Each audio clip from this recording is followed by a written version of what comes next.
I remember the first one man show I attended when I was a teenager. The actor likened Tunisia to a woman.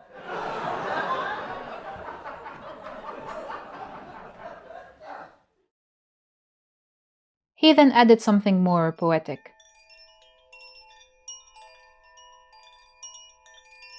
He said she resembled the Mona Lisa in the way she glanced quietly at the rest of the world. Since then, whenever I look at the map of Tunisia, I picture the Mona Lisa. But unfortunately, I also find myself noticing the shapes.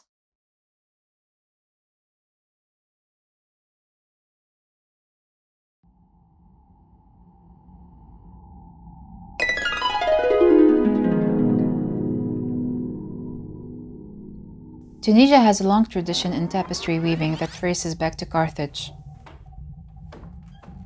Since the early 1900s, it's been mainly women who've been doing this craft. It was long seen as just a handy hobby. But in the region of Gafsa, tapestry making took off early on, turning these artisan women into a formidable workforce. They call them klim, margoum, or bakhnouk, depending on their function. When I looked into the meaning of these patterns, I found out that some of them represented specific events from different times in Tunisian history. To me, they came across as individual and collective traumas these women were trying to retell.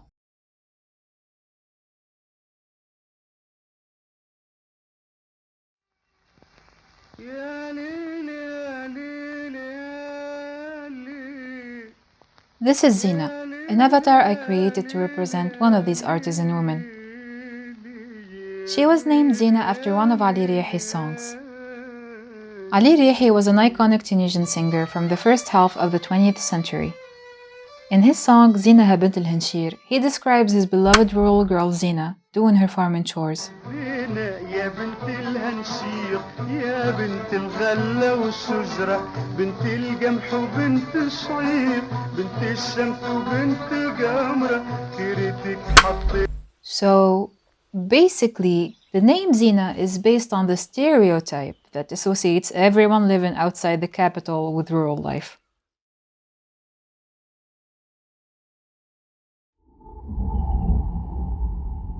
Zina was born in southern Tunisia, sometime between the 18th and 20th centuries. Her favorite part of the day was heading out to fetch water from the old Roman basin. She loved watching the fish there and wondered how they ended up in it. During the seasonal markets, she'd watch camel caravans passing through and wonder what the places they came from were like.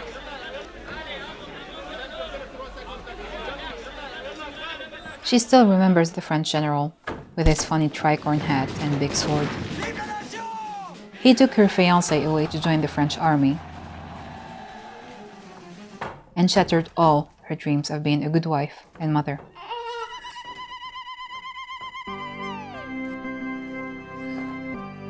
She imagined the weddings of the French officers.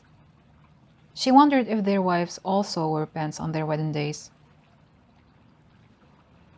Yes, yes, these women must be modern. These women must be free, she thought to herself.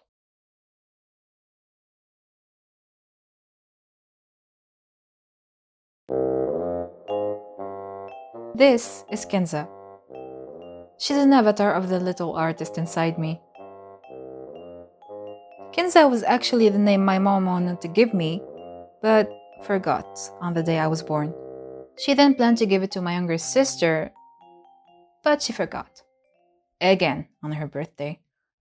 من الأولويات الكبرى للدولة ووسائل منع الحمل كثيرة عديدة ومتنوعة.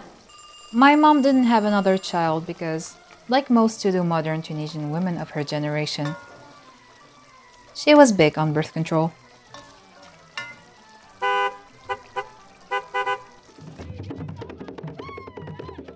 I can imagine people thinking, what? Birth control in an African country? How come? Well, that's just another stereotype.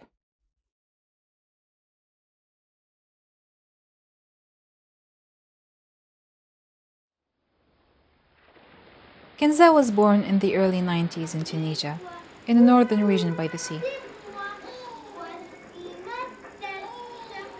She grew up in a mix of post-colonial Western influences and a more nationally reclaimed Eastern identity, while often overlooking her own Amazigh and African roots.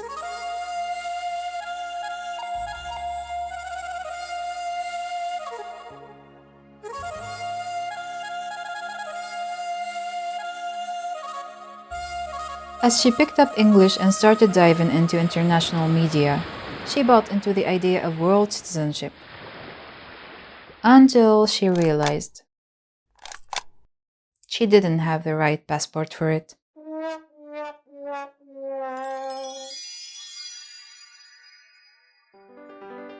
She found a sense of excitement in digital arts, felt inspired by the limitless possibilities of CGI, but somehow felt better tamed in the authenticity of art house cinema.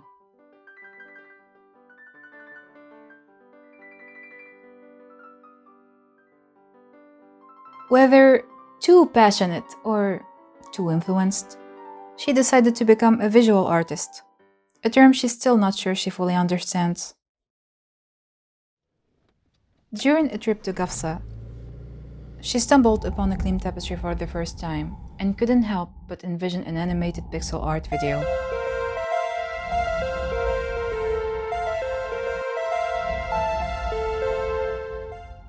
Fortunately or unfortunately, she ended up making this a personal animated essay film instead.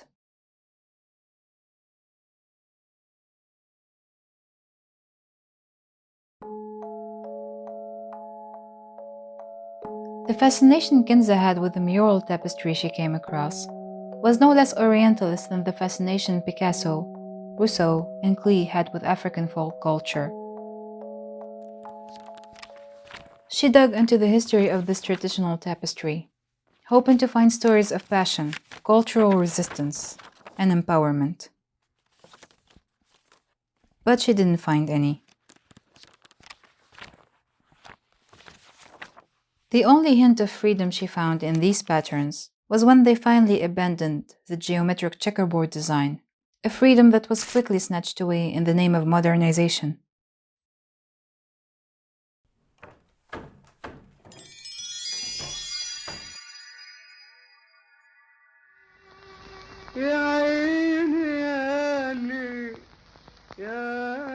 But at least, Kinza got to share a fleeting moment with Zina, a character she imagined to tell a brief story.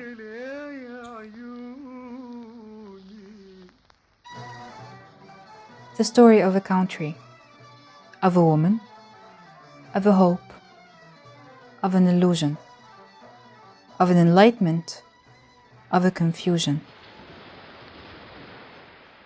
The story of an art, a craft, whatever you call this. ناديني وناديك في جنينة بعيدة عنا سنجيك عصفورة تحبك وتعيش بحبك وتغير عليك